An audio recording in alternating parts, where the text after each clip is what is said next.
ପିଲାମାନେ କେମିତି ଅଛ? ଗଣିତ ଟିକେ ପଢିବା। ଆଚ୍ଛା, କାଲି ଆମେ ଆକୃତି ଜାଣିଥିଲେ ନା ନାଇଁ? କୋଉ କୋଉ ଆକୃତି ଜାଣିଥିଲେ ନା କହିଲ ମତେ?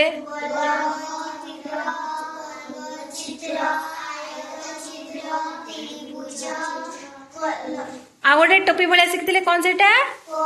ବଡ ପାଟିରେ କୋନ୍। ଏବେ ମୁଁ ତମମାନଙ୍କୁ ଗୋଟେ ଚିତ୍ର ଦେବି। ଏବେ ମୁଁ ତମମାନଙ୍କୁ ଗୋଟେ କଣ ଦେବି? ତମେ ତା ଦେହରୁ ଗଣିକି କୋଉ ଚିତ୍ର କେତେଟା ଅଛି ଲେଖିପାରିବ। ଚିତ୍ର ଚିହ୍ନି ପାରିବ ତ? ତ୍ରିଭୁଜ କୋଉଟା, ଆୟତ ଚିତ୍ର କୋଉଟା ଚିହ୍ନି ପାରିବ ତ? ଆରମ୍ଭ କରିବା। ରେଡି? ରେଡି ତ? ବଡ ପାଟିରେ ତମେ ଲଖେଇଦିଅ। ରେଡି ନୁହଁ କି? ଏଇ ଚିତ୍ରଟା କରିପାରିବ ତ? କେଉଁ ଆକୃତିରୁ କେତୋଟି ଅଛି ଲେଖ। ଗଣିକି ଲେଖିପାରିବ? ଆସ ଜଣେ ଜଣେ ଲଖେଇ ଦିଅ, ଗଣି ଦିଅ। ତମର କଣ କରିବ? ଲଖେଇ ଦିଅ କୋଉଟା। ହଁ, କେତେଟା ହେଲା? ଆଉ ଥରେ ଗଣିକି କୁହ କୋଉଟା କୋଉଟା। ଗୁଡ୍। ତାପରେ ଆସ ଜଣେ। ହଁ,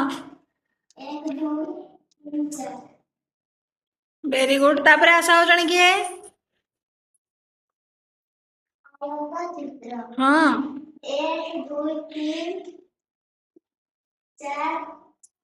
ଚାରିଟା। ଗୁଡ୍। ଚାଲ ଆଉ ଜଣେ କି ଆସ। ଅନୁଶ୍ରୀ ଆସ।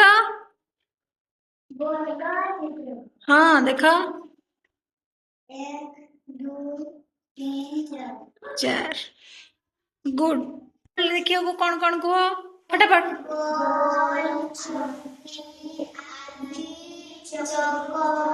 ବାସ୍। ତ୍ରିଭୁଜ ଭଳିଆ କୋଉଟା ଦେଖିବା ପାଇଁ?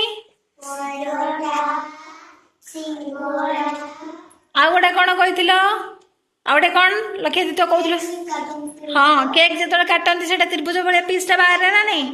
ତାପରେ ଆୟତ ଚିତ୍ରର କଣ କଣ କହିଦିଅ?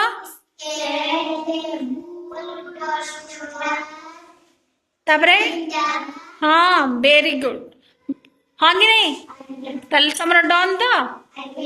ପୁରା ସେଟ୍ ହେଇଗଲା ତ ଆକୃତି? ଆଉ ଭୁଲ ହବନି ତ? ଖୁସି ତ?